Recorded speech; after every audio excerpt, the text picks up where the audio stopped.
Welcome back to the podcast. It's 2018, and I've got such high hopes for the Musicians Map community this year. I'm going to work hard to bring as much knowledge, information, and perspective to you as possible with each episode. There are already some awesome ideas floating around. I'm going to have some incredible guests sharing their experiences and advice, and it's only going to get better. If you're getting value from the podcast or the website or the YouTube channel, please pick up a copy of the Musicians Map ebook or audiobook. Not only is it a wealth of knowledge and practical advice, but you'll be directly supporting the continuation of this podcast and contributing to a growing community of like-minded musicians. You can get your copy at musiciansmap.org/books, Amazon or Audible.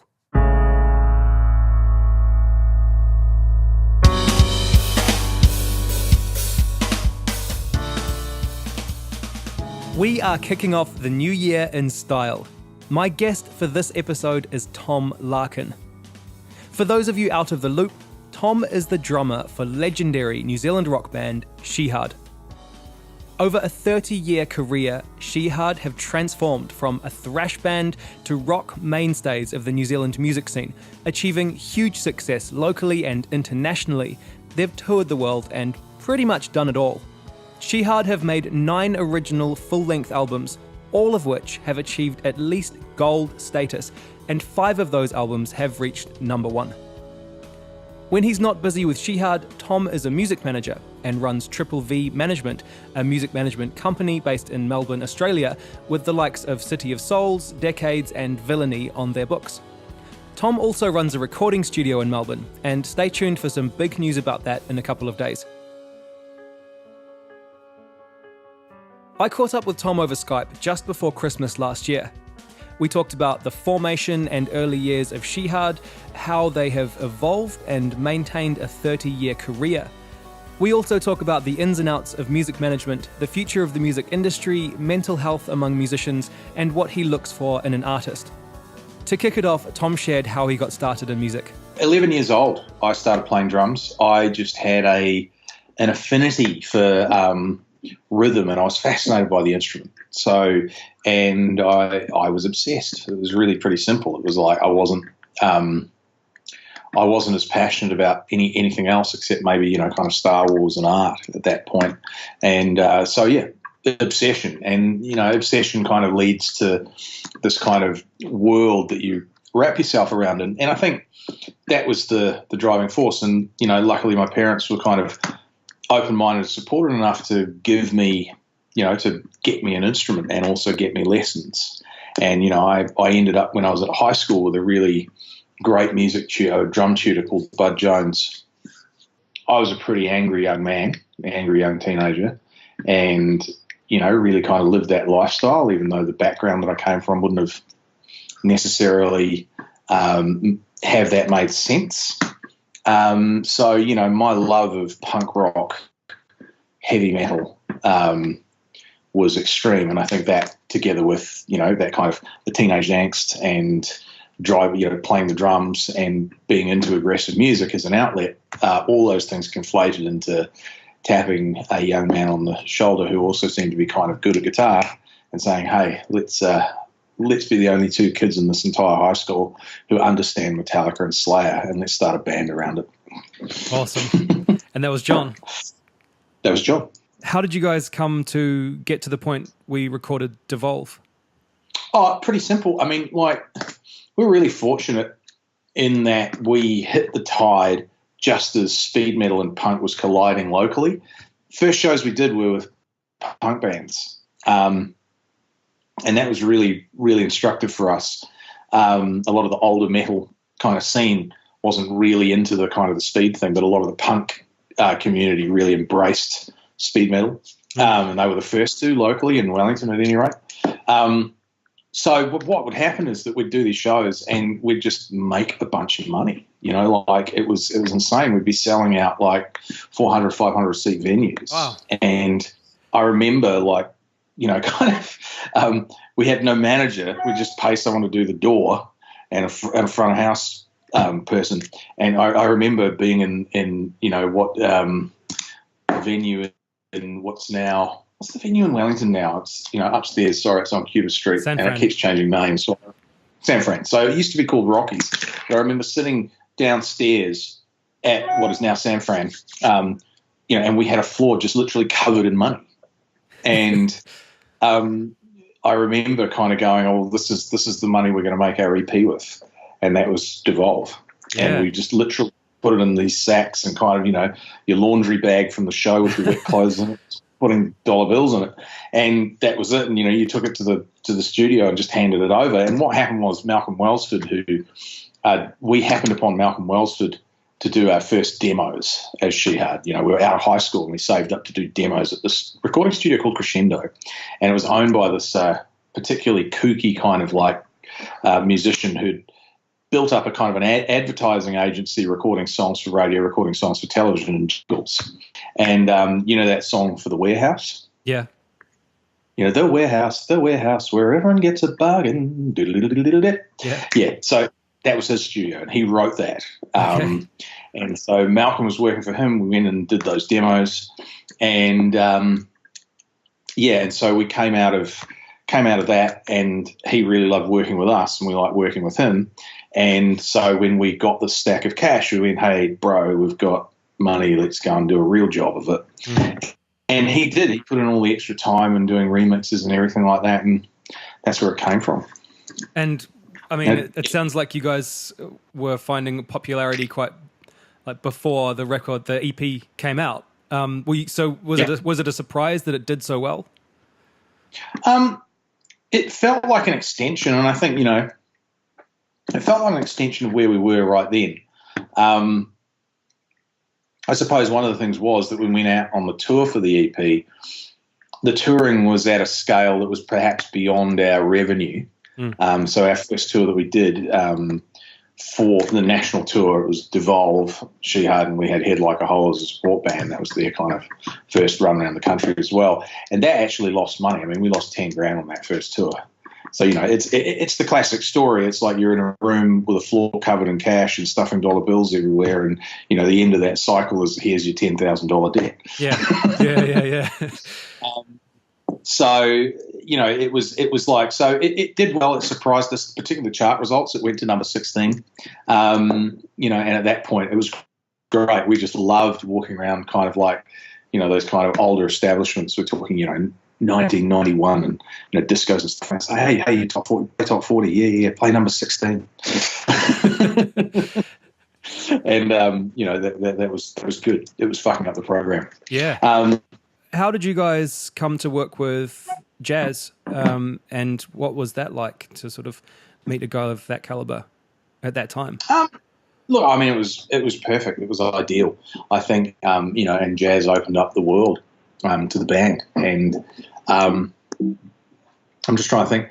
Really, what happened there was that Malcolm Welsford, we'd done the EP with him, and he moved to Auckland and was a partner in York Street. And I think that Jazz was a partner in York Street, and Jazz wanted to work with someone in the Southern Hemisphere and was looking for something heavy. And so Malcolm went, "Oh, I've got the perfect band for you." And I think that was one of those serendipitous moments where the right person comes into your life at the right time. And, you do work together, and that work proves to be, incredibly door opening long term, and changes your life. I think of the kind of, I think every career is like, building layer upon layer, but, there are certainly moments and decisions you make and people you meet that change the course of things forever. And I think that decision and that interaction between us and Jazz, that album, was a really important life decision. Yeah. I mean, it just skyrocketed from that point. What was there a point where you kind of thought or felt that you'd kind of done it, that you'd sort of made it, or do you remember kind of any significant sort of point? I think it's funny because just about every single time I think of a moment where you think you've made it, there's always something that makes it not feel like that. And it's really interesting because it's like if I think of, say, selling out the town halls, we did a tour where we sold out the town halls in New Zealand, and it was like, oh yeah, we've made it. And I remember being given the tour settlement at the end, and it was something like the gross revenue was somewhere in the area of $600,000, and we again handed a bill for $8. it was like, oh yeah, we're killing it. You owe $8,000. It's like, what the fuck How is does going that on work? here? Yeah. And the other things, like, you can have the kind of inversion of that, which is like things like, you're signing a massive US deal to, really the biggest management companies on earth and some of the biggest labels on earth, and then that can turn into something that kind of, that when, something like 9/11 happens straight afterwards, or when, you get dumped and you get dropped and the US thing is over, you finally return home, and all of this money that for like years upon years you've been investing back in the band, all of a sudden you decide to go, oh, well, maybe we'll just have a wage, and then that wage hits, and you suddenly understand just how much money has been going to build the businesses on an international level, and that you actually, even though you've gone home with your tail between your legs, all of a sudden you've built something that actually can pay you a reasonable wage. Yeah. And so there's all these contrasts that every single time I find that if you kind of go, for every single moment, there's also this almost like counter energy that rebalances it. That's really interesting. Yeah. Yeah. Was now, was the General Electric, was that the first Shihad record on a major, or were you getting distribution through Warner before while you were on the indie? No, because we had Polygram. Yeah, Polygram, which is now Universal. We had them come on board on the Killjoy album, and we did a whole bunch of New Zealand touring. We did Big Day Out off that, and then we released the Fish album. That was we had a major label infrastructure in Australia. Okay. And then but then also we were moving into a major label infrastructure through Murray Kamak's Wildside Records move from Festival, which was a large Antipodean independent at that time, and then moving into BMG. Yep. But really our move to major label around General Electric was the move both in Australia and New Zealand. They both aligned up when we moved to Warner Music. Yep. And that was the big shift. Yeah. Was there an intentional, talking about shifts, was there an intentional shift kind of from your more, because you guys started out as a thrash band, really? Hey, was it something that you kind of got to a point and you were like, hey, we're starting to get really popular, maybe we should start to think about, our audience a bit more? Or was it the progression to kind of hard rock and some more pop tunes? Was that sort of a natural thing? There's two answers to that. Yes, and obviously yes, but also no. The band internally, and it goes back to what I was saying before, sometimes has strategically, on a creative level, shot itself in the foot. Like, you set something up here, and then you do the opposite of what you should do, because that's where the creative swings you. Yeah. Do you know what I mean? Yep. And that's happened a lot in our career. And all I've got to say is it just comes down to the nature of the band. I think it's our greatest advantage and our greatest failing. It's the thing that's thwarted us at times, but it's also the thing that's given us those moments and that longevity, because the reinvention allows us to spit something out that can actually, I suppose, what you'd kind of, it kind of strikes the bell on the cultural clock at times, and sometimes you get it completely wrong and sometimes you get it right. Yeah. And you bring something to the table that, is part of the conversation. And I think that that's just the nature of it. In terms of playing to an audience, I think that's far more of a kind of a consciousness of craft, and you start to recognize as you grow as an artist what that craft actually means. And I think, the first level of competence is your ability to be competent at your instrument. Then your next level of competence is your ability to be competent as a band. And then your next level of competence is really developing your ability to interact with an audience, right? Yeah. Is to have that be one thing. And I think that particular kind of level of competence operates both on a recorded level and a live performance level. I think there's a way you can do a show that involves an audience and holds an audience's attention, and likewise there's a way that you can do songs and move with songs that holds an audience's attention. And I think that when you're younger, it's all about how fast you can play and how impressive you are. You get to the next stage, it's all about how great a band you are and how much you're going to slay everyone else. And then the one after that is how much you connect with the audience. Yeah. I think all of those stages exist on a recording level and a live performance level. Yeah. Well, what about when you're writing? Is there like a stereotypical or ideal Shihad fan that you're considering when you're kind of trying to create that connection? Or there's never ever been a fan avatar. No, I know that's kind of a thing that you see in kind of business development. I don't think it's necessarily a bad thing to think about, but no, there's never ever been a fan avatar. So you guys, it's all about. We're selfish. We do it for us to get high, like to get high on it. Like we've got to impress ourselves and make ourselves happy. Yeah. Right, and some of the times because it's a self dialogue.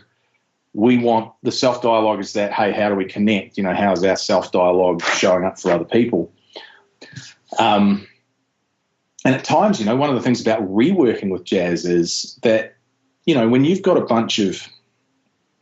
band that's hit their 40s and they're 8 albums deep and they've had enough success so that they're comfortable and they're still able to do this and they're still able to have their album funded and, and work in nice environments, there's a certain set of kind of like, our thresholds to be driven, our thresholds to be challenged are pretty fucking high. So that means you can be lazy, right? You're like, oh yeah, I'm confident, I'm across it, I can do all this shit. And when you have a guy like Jazz come in and yell at you and push you really fucking hard, that's actually the exact perfect thing. You know what I mean? Because it's not about this avatar idea or making something for an audience. It's more about yourself. Yeah. And so when you have someone just disregarding all of the shit that you're leaning on and just pushing you to the limit, it gets great shit. Yeah. And I mean, it's evident as well. What was that? Totally. What was that like? Was it obviously it was a bit of a shock? No, it wasn't a shock. It was a thrill. And it was that realization, of course, is like, we've been above being bossed around for too long. Yeah. And that being bossed around is not about someone overtaking what you want to do. It's about stopping you from overthinking things and considering things that don't matter and tripling down on the shit that really counts. Absolutely, man. So you guys have been a band for 30 years as of next year, right? Yeah, as of next year, 30 years. How, so many bands, make an album and break up. Do you think that longevity itself has contributed to your success or does contribute to success? No, I mean, it's that whole thing. I think oftentimes the window you have, the window of attention that you have is pretty small. If you are successful and you get attention, you connect, you've on average got about 3 to 4 years to use it before it peters out, and that what you're bringing to the table musically, when it's exciting at the front end of the when you arrive and you offer something new and you're fresh and everyone's like, oh wow, who's this? Yeah. You've got about 4 years from that point to come up with something that's as strong a piece of conversation musically to continue it. And oftentimes bands don't do that. And I think that, I go back again to this kind of creative impatience we have and this searching for novelty that, allows reinvention. So, in many ways, we don't look at it as kind of 30 years of one career, even though it is. When you look at it, it's like these micro arcs of different bands that we formed between the four of us that tried things out and fucked it up or fucking got it right. You know what I mean? And that's the journey. But I think, in terms of longevity, there's a few things in there. One is obviously the team of the band, and how the band works has meant people keep coming back. I think the other thing being we split everything evenly. So, no one wins more than anyone else, and I think that keeps people invested. And it also means the best ideas win. No one's got an agenda around a song idea or anything like that. We all just do what we feel is best collectively. You know, that's very important. I think for longevity and when you're a band, to share the revenue evenly. There's a lot of opportunity to kind of get talked out of that, but it's a foundational factor. The other thing I like to kind of think of is that I can really count on one hand the amount of times people don't show up or don't show up to the airport on time. And that's one factor. As a manager, when I look at other bands, I go, you're dealing with some bands who sleep through their alarm clocks or refuse to do a show because of their name's not right on the poster or anything like that. And I've just noticed that with John and Carl and Phil, everyone shows up. It's like we're there to do the work, make the commitment. We're there, and that's a huge part of longevity. And of course, again, to the support network around us, we've had supportive partners, we've had supportive parents that have made that possible as well. How have you managed to maintain your personal relationships for so long within the band? Yeah, within the band, with each other. As artists, and working together for so long. Yeah, what's your kind of thoughts on how you've managed to do that, where so many others don't? I think we all make each other better, and it's a journey. And we're four people who are now like family, and that's really literally what it's turned into. We can not see each other for months, and we walk into a room, and it's like we're brothers, and not genetic brothers, but we're brothers, and we're going to see each other out. You know what I mean? Like we will all be, we'll be ticking each other off as we fall off the earth. That's for sure. You know what I mean? Yeah. So we're lifelong friends, and I think that aspect to it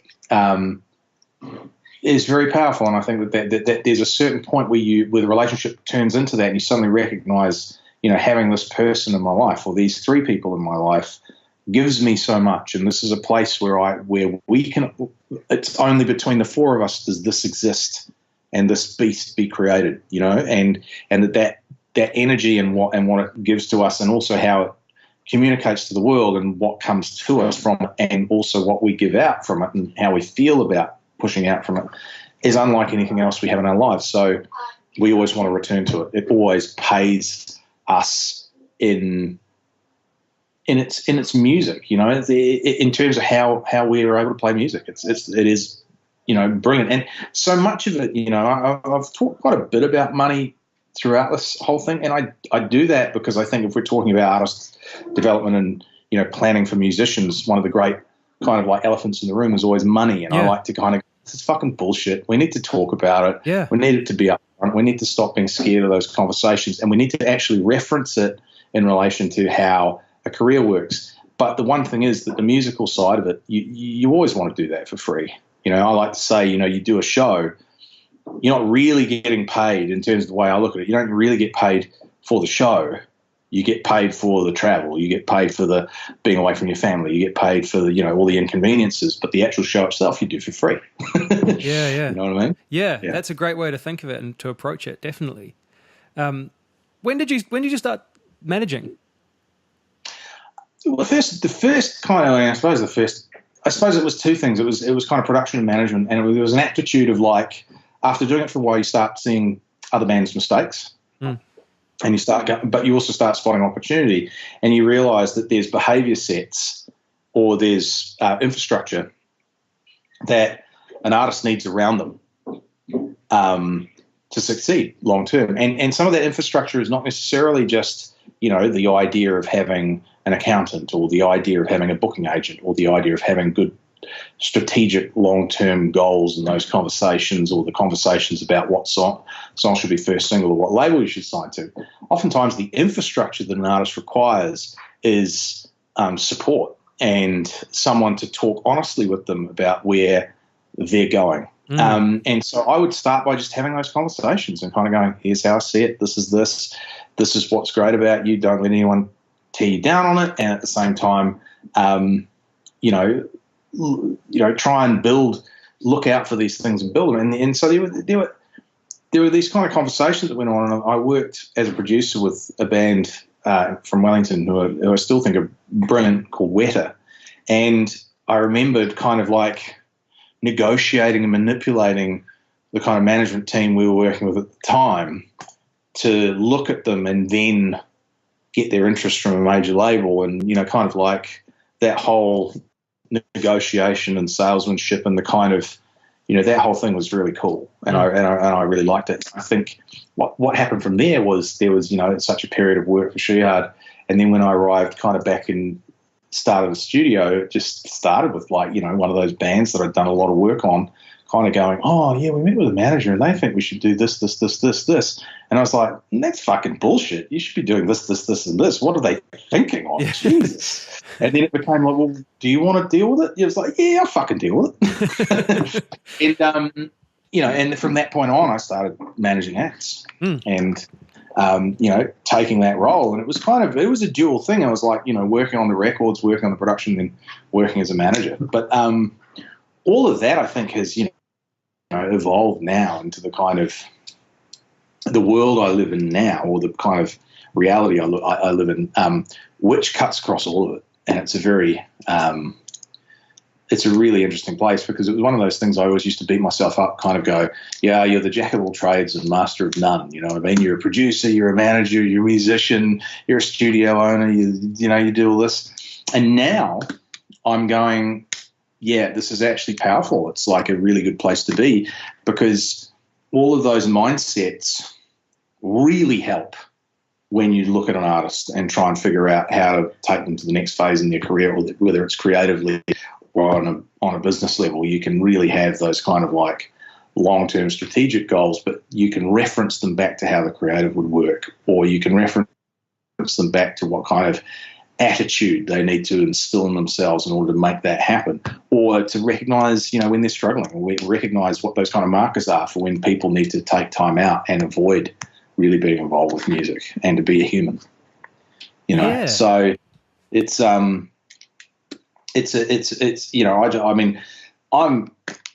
really excited by music at the moment. I think that there are several aspects of what's going on in music right now that are coming together, and we're just seeing the beginning of it. It's like the breaking of the dawn right now. And so many people have been down on streaming, and so many people have been, kind of down on things. And I just think it's all bullshit. I think music's about to hit its stride, and we're going to see more activity in the music sector than perhaps we've ever seen. Really? I think it's going to be insane. I think the future of music is insane. What? Come on, you got to expand on that. What do you mean? Well, okay, first things first. We've just come out of a 15-year recession in music. And you can tag that recession basically with the reticence of the music industry and the kind of narrative that they've been rolling out to excuse themselves from properly adopting how to integrate digital technology into music properly. Okay? And, the big thing for the last 15 years was downloading, it's killing music, da-da-da. It wasn't killing music, it was killing music investment on a recorded side. And what that meant was that there were a lot of artist development, which is the cornerstone of what used to happen, and, built that kind of heroic culture by the end of the 90s, where you'd have all these festivals going out with these massive headliners that would change lives. And it was a result of having an artist development kind of culture in the music industry, where a band would be stuck with for many years and invested and reinvested in, if that makes sense. Yeah. But what we've arrived at right now is that since 2015, streaming's come online, and the narrative on streaming is bullshit. Streaming is a massive pathway for an emergent middle class of artists. There are artists who are going to be able to have a living in music because of what streaming is going to unlock, that have been left in the fucking dark for years. And what I'm also seeing is that investment in music on a label level is massive. I mean, I saw the head of a company the other day, and this was a guy I'd known for a long time. It was a Christmas party. I'm talking literally 48 hours ago. And he's head of one of the kind of it's a major label driven but independent distributor label over here Australia, one of the kind of like the cooler ones. And he comes up to me and he's like, Chris Pine, he's like, hey, mate, how you going? And he's like, Tom, how good is music right now? I was like, what do you mean? He's just like going, mate, it's just like we're signing artists and they're just selling them all the time. And it's like, oh, there's just more. It's just amazing. And he was talking about how, at their label, which is by no means one that is head and shoulders visible above everyone else, he was talking about he's 3 times revenue on what he was a year ago. Wow. That revenue is going back into new bands. And, there are many major labels over here right now who are spending a lot of money, developing artists, trying to sign up new bands, everything like that. It's a different world. And what's interesting about it is that we've had a bloodletting in the last 15 years, that those who are stuck with the music industry are the lifers and all the opportunists and the fakers that are around to kind of make a buck. Well, they got evacuated out in the last 15 years. And so this is all north, with most of the industry being driven by people who are for real. Yeah. Most of it. There's still corners of dickheads, but, it's just like, for the most part, the music community is now being driven by people who love music, genuinely love music and love artistry. And you're one of them. Are you part of a, maybe not brand new model, but I mean, from what I'm getting, you're developing artists, you're managing artists, you're recording artists. Are you kind of creating this sort of family model for emerging artists? Yeah, look, yes, that's there. There's a pathway, there's a community around it, all those kind of things. Some of that's emergent right now, but the biggest thing that I look at is that there's 2 kinds of aspects of the music industry. One is that the music industry, by and large, has been tremendously resistant to training and educating itself, and that there are a couple of areas within music that really need support and help. And the biggest, because I think there's been 2 ailments to me in the music industry, and the first one was the impact of downloading on investment in risk and creativity. And I think we've eliminated that. People are going to take risks. We're going to see more interesting artists because people are prepared to take longer term bets on things that don't look right on paper but feel right or sound right. Does that make sense? Yep. So we're going to see some really cool shit happening on that level. But I think by and large, and look, the grass is super green on that front, and I think it's just going to grow and grow and grow. And in fact, all projections that we can see right now indicate the music industry may end up bigger than it ever was. So, we're really in a good place there, and I think it will bring forth a lot of interesting artists. The other vacuum that I think is only just emerging is the fact that music industry is a creative industry. Artists are creative people. Creative people have a different way of experiencing life. The brains are wired somewhat differently to people who are attracted to more kind of what I'll call linear vocations, or callings where there's a lot of repetition or task-based executive style jobs or lifestyles.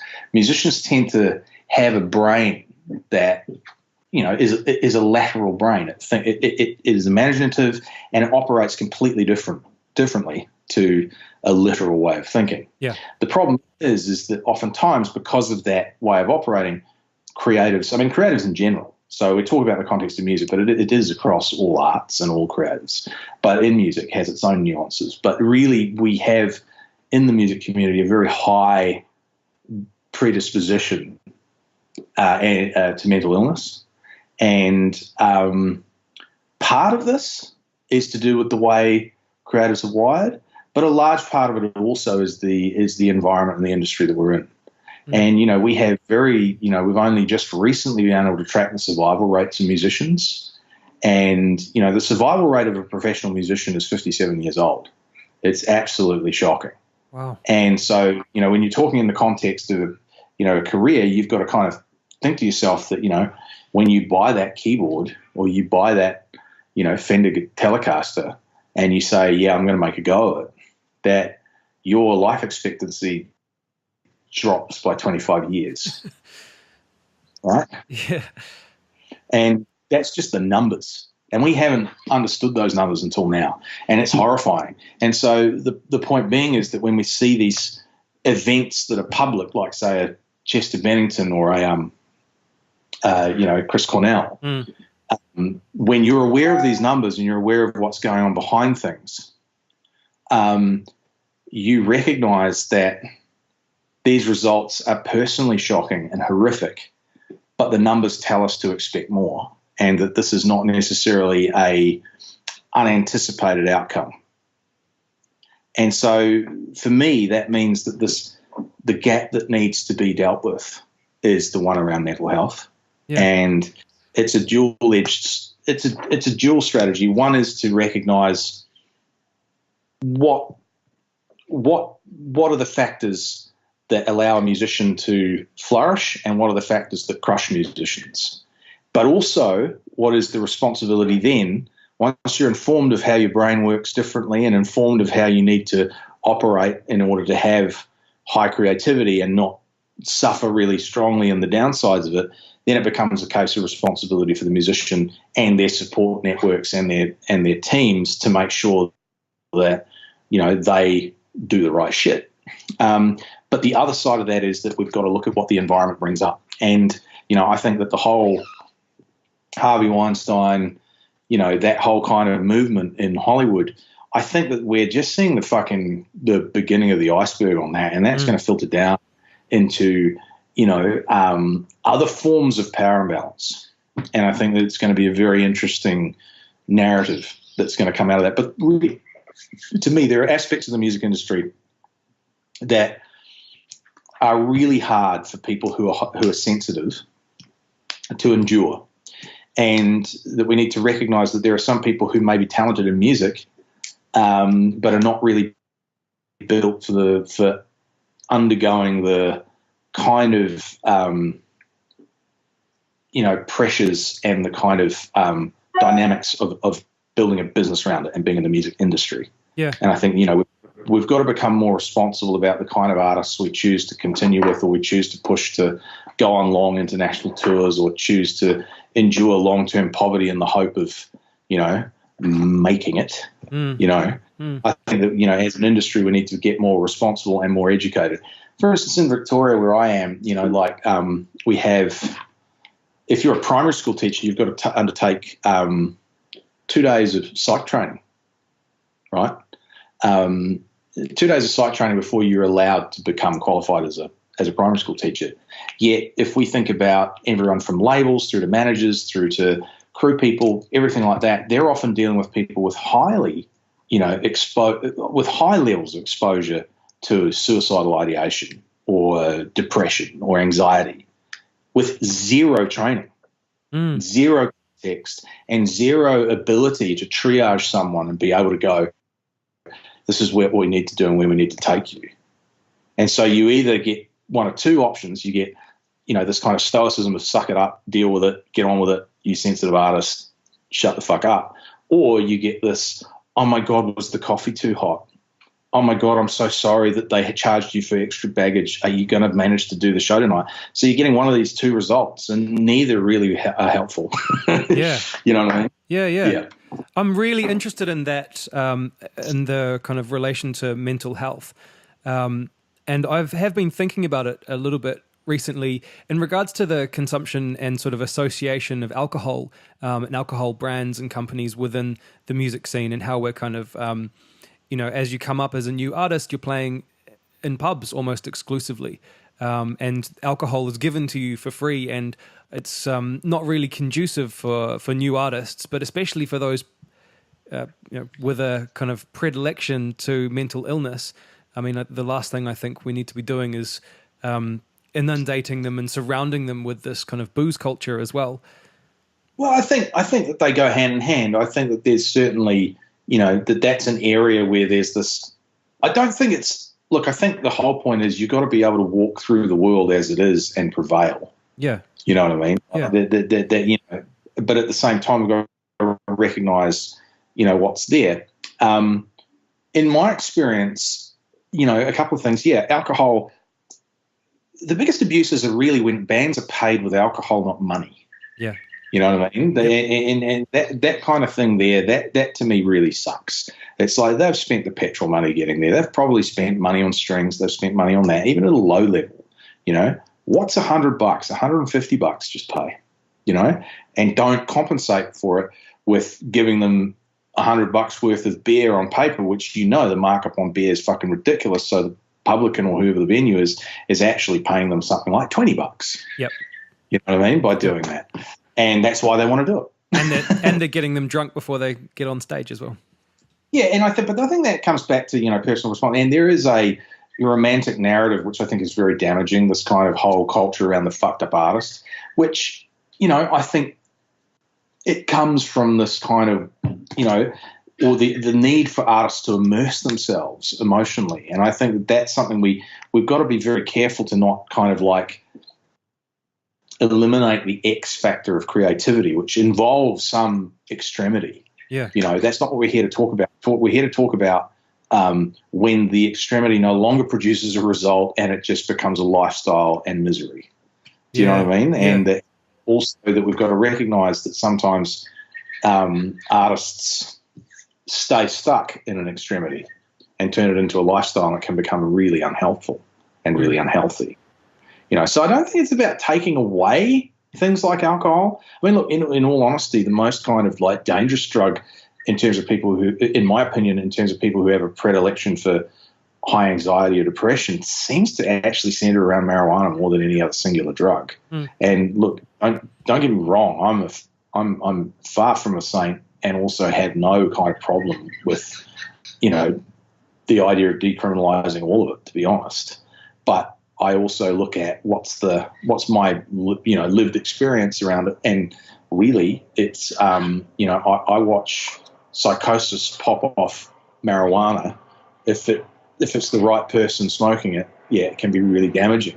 You know, whereas a hell of a lot of people just smoke it and it does no damage at all. It's a plant. You know what I mean? So, you know, I think that, you know, we've just got to get a lot more aware of the trigger factors and the kind of like environments we're sending artists into. And it's not about eliminating stuff. It's just about the awareness of it. It's about recognizing when things are starting to warp and go unhealthy. Yeah. Do you think there's a balance between those experiences that create quality art? You know, because maybe not everyone that's creating quality art comes from a positive background. You know, there's always kind of certain experiences that contribute to it. You know, and this is another thing, which is that you usually find that people who are incredibly driven in life have some kind of fucked up background, and often it's their way of. I think it's a kind of almost sometimes it's a constant conversation they're trying to have by proving themselves, and if they haven't received a good amount of affection or love in their younger years, they seek it from many. And they seek the approval of the crowd. I think that's a constant theme. So, you know, you're talking someone, you know, sometimes you're throwing people in there, you know, who already have this kind of thing. So, you know, I think that, you know, and, you know, one friend of mine liked to put it, you know, look, in terms of the music community, we're the broken toys of the toy box. And, you know, we are, and that's part of the mix. So we've just got to be, and the other thing is also, I go back to the idea that, you know, artists need to live in extremes, right? They need extreme immersion or extreme experiences in order to get their creativity moving, you know? And oftentimes if an artist is stuck, they need to do something fresh or need to do something that really jolts them. And I think that, you know, sometimes substances can be that novelty, it can be that jolt, you know what I mean? Yeah. But then if you come to rely on it, then it becomes a problem. So, you know, that's the point. And the whole thing is to be able to deal with mental health and the outcomes of this vocation without eliminating the X factor and appreciating the fact that it's not about being balanced. It's actually about having extremity, but also having the corresponding extremity the other way to kind of rebalance it through ballast. You know what I mean? It's not about being average and sitting in the middle. It's about going this way and then coming back to the other way to create a phantom middle. You know what I mean? Yeah. What are you looking for when you're looking for artists to work with, or what sort of catches your attention? Look, I've actually it's really funny. I've actually got this down to a really raw, basic answer now. and one that kind of may surprise a lot of people. What am I looking for in an artist? A really good business partner. I manage bands because that's, a business that I'm really passionate about. The thing about that is that you have to believe in your artist. You have to believe in your artist's art, but you also have to believe in the artist's ability to have a career. Yep. And what I found is that oftentimes you fall in love with an artist, and you fall in love with the person, you fall in love with the music that they make, but their ability to withstand what's involved in building a career, which is really building a business. And nowadays, in my ripe old age, I'm far more conscious of looking for an artist who has that sensibility, because if that's not there, I would rather remain a fan. Sure. So, of course, the first thing is to be passionate about the music. That's the gateway. But I now have another threshold, which is, are you a good business partner? Because once I'm in the door on the music, I want to, I'm there, I'm all in. I will now seriously investigate whether we can build a business together. Yep. Right? Yep. But if we can't, that's great, because I love to watch you from the, do your thing. And maybe you go on, maybe I'm not the right person, or our team's not the right team. And that's fine too. But really, it's about, so that's the thing I look for. I look for a great business partner. But I'm only going to think about it if I love the music. Yeah. So what can bands do to kind of put that out there? What signals would you look for to kind of make that decision that they're good at their business? Well, they're good at their business doesn't mean they have to be good at maths and want to sit in front of an Excel spreadsheet. Yep. It's often self-awareness. It's awareness, and really it comes down to this. If a band is aware to go, I need a manager because I need to focus on playing music and creating music and becoming as good as I can at my art, and putting that into a format where we can grow that year after year through a mixture of writing amazing songs and touring and creating, amazing shit around this music and telling great stories, that they recognize that that is their role, to be responsible for the creative and responsible for the art, and that your partnership, your role, is to be responsible for everything else. And oftentimes you have artists, and it's not just that you're responsible for everything else, that they respect that everything else is just as important. Because I think that, when I look at a music career, is both things with equal amounts of respect. There's no massive artist without a great business structure around them. And as a kind of final thought, is there anything that sort of sticks out that you could share some advice for bands trying to make a career that are maybe just starting out, maybe they're looking at gigging and recording? Look, I mean, it comes down to this. It does come down to the songs and your passion for what you do, and your, so being determined, being passionate, writing amazing music. You've got to write amazing music. If your music's not creating, if you're not getting attention, if you're not getting reactions off your music, you've got to work on creating that. You've got to share and continually work on your craft until it becomes magnetic by itself. That's the most important thing. And so much of the kind of advice out there is fluff. Like, I'll tell you right now, an artist will email me and all they need to do is go, hey, Tom, wanted to talk to you about X, Y, and Z, whether it's production or just one line. Here's a link to a song. And here's some details if you want to know more. That's all you ever need. Because the decision's made on the song. The decision to investigate further is on the song. And if it doesn't go further than that point, then it's about the next time when the song's better, or the next time in 6 months when the song's better, or a year when you've developed more. Because all of the jump-off point is that track, is that moment where you go, holy fuck, who's this? Right? Well, what's that about? You know what I mean? And there's this kind of feeling you get when you see an artist and you just because you're seeing them all the time, in my world, we're seeing artists every day, every minute. It's like, what about this? What about that? It's like, I work around a team of like 12 people, and it's like, artists are flying left, right, and center all the time. But, so when you get that moment when something sticks out and grabs your attention, it's everything. But it's the song, it's the artists themselves, their vision, their everything. Just work on that. Because in this world, in this digital world, if you're good, people will find you. Remoteness is not a problem anymore. Like this device here, this device here as a promotional tool is the kind of device that if you told someone when I started, say in 1988, what this was capable of doing, this phone, people would not have paid millions for it. They'd have paid billions. Yeah. Billions. And you've got one and I've got one. Yeah. And the point is, I gave a talk in Alice Springs the other day, and it's like, one guy came up and he said, it's really hard in Alice Springs because flights are really expensive. And it's like, look, you've got a tool that will allow your music to go worldwide in 24 hours.